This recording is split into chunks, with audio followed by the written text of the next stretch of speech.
Assalamualaikum warahmatullahi wabarakatuh. Om Swastiastu, Namo Buddhaya, salam kebajikan. Sahabat-sahabat dimanapun juga berada, para pemburu ijazah palsu semakin kedodoran saja sahabat ya.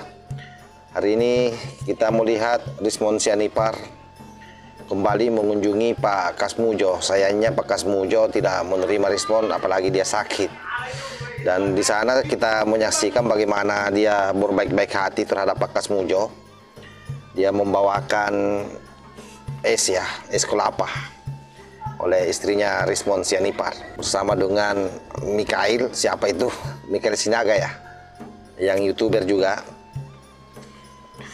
Tapi sepertinya dia tidak diterima dengan baik, makanya sebentar saja dia sudah keluar dari rumah itu. Padahal mungkin dia mau memblow up lagi satu isu yang mungkin saja dia mau berdiskusi dengan Pak Kasmujo, tapi Pak Kasmujo rupanya sakit dan tidak mau menerima mereka.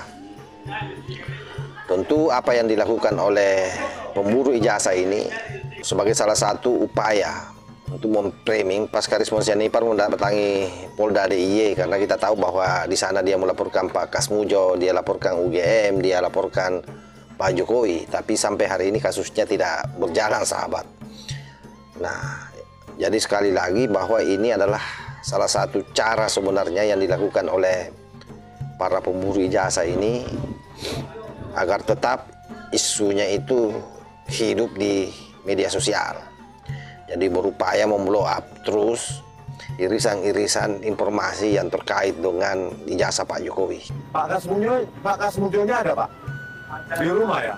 Di rumah. Tidur ya? Nah, itu masih buka.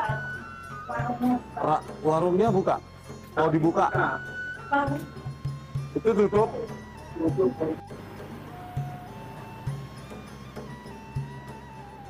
Mana Mikhail tadi? Kemana dia? Pak Janes mana nih? Makan kelapa muda dulu kita ini tempat. Bu, diantar satu dong Bu. Dua. Ke Pak Kasmujo. Iya kan, Bestinya kan? Iya. Biar diantar Pak Jimin dulu ke Pak Kasmujo. Oh, katanya besti. Syuting dulu bro. Pak Jiminnya sama Bu Jimin tuh. Nanti dikiranya netizen bohong, Bang Rismond bohong. Hei. Udah cek dulu tadi. Udah cek dulu. Kita di sini aja. Putranya lewat sini aja. Lewat sini. Tidak terganggu loh. Putranya sekarang kelas berapa? Ya. Saya terganggu ya. Hah? Putranya kelas berapa? Bikin aja sama istrinya tuh. Mikhail. London. Bapak nanti Pak Kasmujo Iya. mau ngantar dekan. Dikasih Pak Rismond duduk di sana. Ya, suruh ngantar dekan, kan saya ditanya gimana Pak, kemarin 1-2 kali saya yang nolong.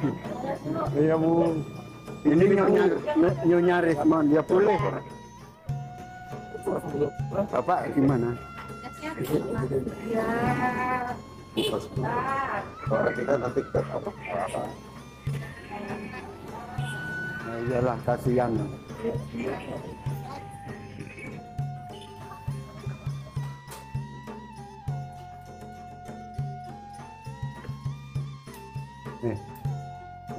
Baru.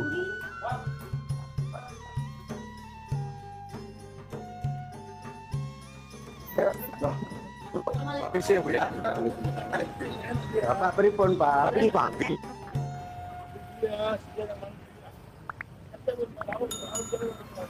Oh itu?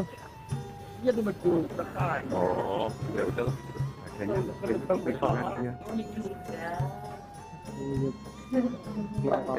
Ya. Maaf lo ya. Enggak apa-apa, Bapak. Ibu Ya. sehat tapi Sehat, alhamdulillah. Ya begini nih lah. Sehatin orang tua. Orang tua. Iya, Bu. Sehatnya orang tua begini.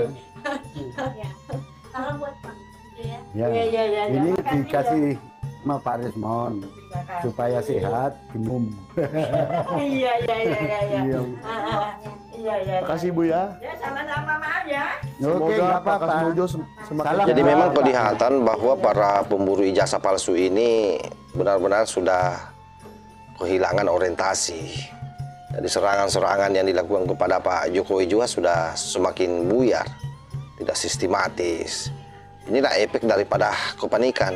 Apalagi Rismon tahu bahwa dirinya adalah orang yang paling bermasalah di antara para pemburu ijazah, sebab Rismon ini paling banyak masalahnya, sahabat.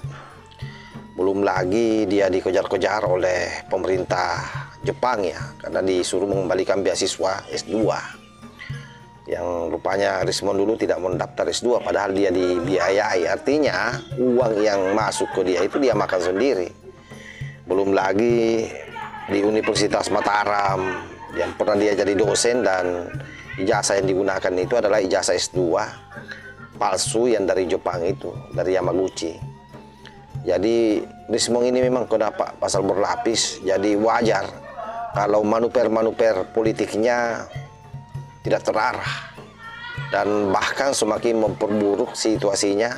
Istrinya pun diseret-seret untuk ikut-ikutan memblow up seluruh isu-isu yang seharusnya isu-isu sampah seperti ini tidak dibutuhkan oleh netizen, apalagi dalam rangka melakukan pembuktian di Polda Metro Jaya. Itu tidak ada hubungannya sama sekali, karena soal Pak Kasmujo itu saya kira sudah dibantah habis-habisan, bahkan dokumennya sangat jelas bahwa dia adalah pembimbing akademik Pak Jokowi. Jadi memang bukan pembimbing skripsi tapi pembimbing akademik.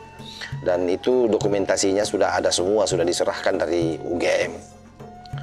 Nah, hanya saja memang ada beberapa diskusi yang pernah disampaikan oleh Pak Kasmujo. Nah, itu mungkin efek dari faktor usia ya, sehingga apa yang disampaikan ke publik itu ada yang tidak tersesuaikan dengan fakta yang sebenarnya. Jadi efek usia saja, karena mungkin sudah lupa, karena sudah lama sekali. Kita pun yang masih muda ini kalau mau mengingat secara detail bagaimana proses kuliah kita dulu ya juga sudah kita lupa satu persatu, itu tidak mungkin bisa utuh. Saya kira demikian ya, mudah-mudahan informasi ini ada gunanya. Wallahul muwaffiq ila aqwamit thariq. Wassalamualaikum warahmatullahi wabarakatuh.